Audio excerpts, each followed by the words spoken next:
Göttemur Yöpissormum, bonjour à tous, je suis Sébastien, et aujourd'hui je vais répondre à la question numéro 21 de RPGED.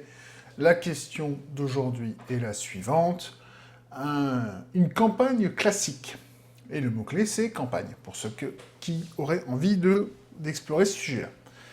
Alors, pour faire simple, alors que je m'assure que j'enregistre bien mon son, pour faire simple, une campagne vraiment classique, j'allais d'abord vous répondre à l'éveil du Seigneur des Runes de Pathfinder. Mais j'ai déjà parlé de campagne de Pathfinder, donc je vais me dire, je vais essayer de trouver autre chose. Et un classique parmi les classiques des campagnes de jeux de rôle, c'est le Temple du Mal élémentaire.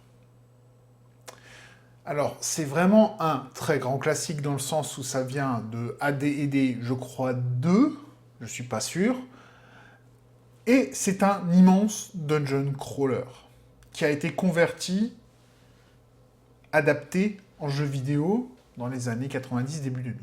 Enfin, début 2000 plutôt, je devrais dire. Et c'est vraiment un gros challenge, et c'est vraiment ce qui était Donjons et Dragons. Vous aviez toute une phase de roleplay, de préparation et de développement de la menace, et puis après, on allait dans un méga donjon, alors dans un donjon, des fois, comme le temple du mal élémentaire, dans ce qu'on appelle un méga donjon, où en fait, c'est plusieurs donjons, c'est plusieurs quêtes collées les unes dans les autres, et là, vous allez vraiment prendre du temps pour aller explorer ce donjon et affronter les monstres et les pièges qui sont dedans. Et c'est vraiment un très grand classique. Si vous avez la moindre inclinaison vers le jeu tactique, c'est vraiment une campagne que je vous recommande pour découvrir un classique d'une époque et d'une ère qui est souvent mal vu et mal regardé par les étroits du bulbe et tous ceux qui sont des maniaques et les zélotes d'un genre de jeu de rôle en particulier. À partir du moment où vous n'arrivez pas à vous projeter sur d'autres jeux, sur d'autres genres de jeux, vous êtes peut-être un peu trop bloqué dans vos façons et vous êtes un peu comme moi, un vieux con. Voilà. C'est dit, c'est fait. Je pense que je vais pas vous... Enfin, je vous laisse découvrir le... Si vous voulez, il y a un jeu vidéo qui existe sur ce donjon qui est disponible sur GOG. Je vous le recommande. Si vous n'avez pas envie d'avoir à vous cogner à trouver une table qui a envie de faire un méga donjon, qui peut vous prendre du temps, et d'un jeu très tactique, donc où la progression va être relativement lente, puisque vous avancez à la vitesse de la progression dans le donjon. Mais voilà, c'est vraiment un grand classique, c'est vraiment quelque chose qui a marqué une ère, et ça mérite de le remettre en avant et de redonner un peu d'amour à ce genre de jeu, parce que c'est sur ça qu'est bâti tout le jeu de rôle. Que ça plaise ou pas, aux intolérants et tout ça. Voilà.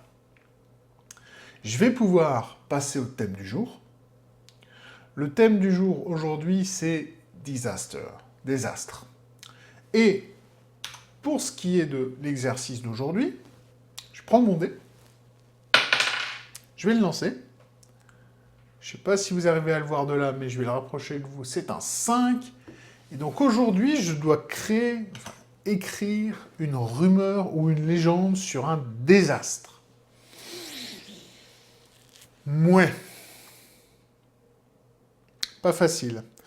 Je pense que vous allez avoir une coupure à peu près maintenant.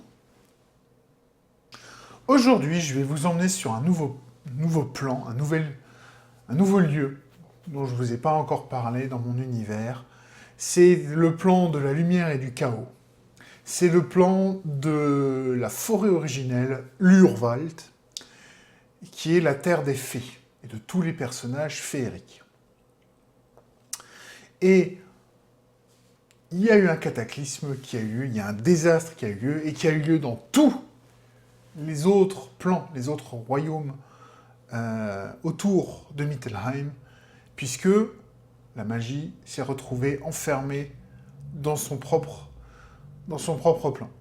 Et on a couper les accès avec toutes les autres magies. Ce qui fait que, un jour, pour limiter, comme je disais, la propagation et l'entrée des anges et des démons, et surtout de leur guerre sur les autres plans, ils ont les chemins, les passages par lesquels passait la magie et passaient aussi les gens, a été coupé.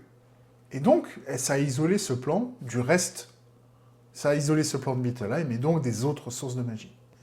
Et qu'est-ce qui s'est passé? Les fées étant des entités très magiques, elles ont commencé à dépérir. Surtout plus certains types que d'autres, parce que toutes les fées qui étaient sur une magie de la lumière ou de la magie chaotique, on va dire, le goût, hein, comme ça, de cette magie-là, celles-là ont réussi à vivre, puisque c'est la magie intrinsèque de ce plan, de cet univers. Malheureusement, la magie des ombres et la magie de l'ordre, et donc on est à l'opposé du royaume des nains, puisque les nains, justement, c'est la magie de l'ombre, c'est le plan de l'ombre et de l'ordre, et bien, ces faits-là ont dépéri et ont simplement disparu. Ou en tout cas, elles sont beaucoup moins fortes, beaucoup moins nombreuses, et elles sont un peu mal vues, forcément, puisqu'elles dépérissent et elles sont... Vous savez très bien ce que c'est quand les gens deviennent différents sur un plan, et c'est pas parce que ce ne sont pas des humains que les fées et les autres ne réagissent pas de la même manière.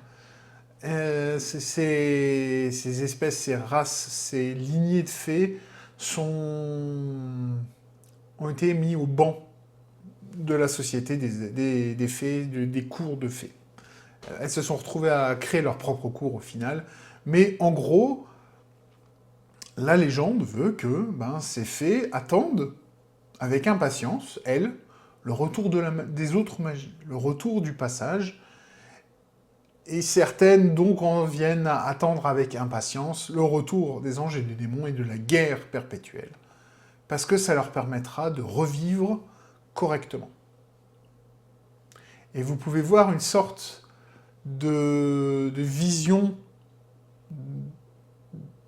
d'idéologie, de philosophie, de culte un peu apocalyptique, qui est qu'avec l'arrivée de la guerre perpétuelle, viendra aussi l'arrivée de la force et de la magie pour ces faits-là. Donc, raison de plus pour les fées qui ont bien vécu et qui vivent bien cette isolation magique, cherchent encore plus à se débarrasser et à isoler encore plus ces autres faits. Et donc, un des problèmes est que quand l'humanité va essayer de contacter les fées pour en faire des alliés, puisque je vous l'ai dit, le but c'est d'essayer d'allier, de faire une sorte de méga-alliance avec toutes les races, ou au moins certaines des races, pour pouvoir repousser les anges et les démons et pouvoir les garder et isoler cette fois-ci non plus complètement Mittelheim, mais juste les deux plans, on verra bien ce que ça donne. Mais en tout cas, c'est ça, il va y avoir un grand moment de tension et un moment de difficulté pour les joueurs quand ils vont arriver dans ce plan et qu'ils vont essayer de faire quelque chose de ce côté-là. Voilà. En tout cas, c'est comme ça que je vois la chose et c'est comme ça que je développerai le début de cette campagne, puisqu'en fait, chaque plan est une campagne, est un arc. Et je n'ai pas encore je n'ai même pas encore les grandes lignes, je sais juste ce qui va se passer quand le jour arrive, c'est tout. Voilà. En tout cas, je pense que j'ai lancé l'idée. Vous savez très bien que j'écris pas, je développe pas, c'est me donner les idées, me permettre d'explorer les choses et de me donner des axes, puisque le but c'est l'improvisation et préparer pour des parties. Et généralement, moi j'essaie de rebondir sur ce que font mes joueurs. Donc là, je verrai. Il faut que je développe ça maintenant pour voir où je peux emmener mes joueurs avec ça. Mais en tout cas, pour aujourd'hui, pour moi, je juge que j'ai répondu à la question et aux attentes. Et donc, la vidéo d'aujourd'hui est donc terminée. Comme d'habitude, je vous souhaite de trouver ce qui vous rend heureux. Et en attendant ma prochaine vidéo de demain, je vous dis à tous à demain, ou plutôt comme on dit chez moi, bis moroi.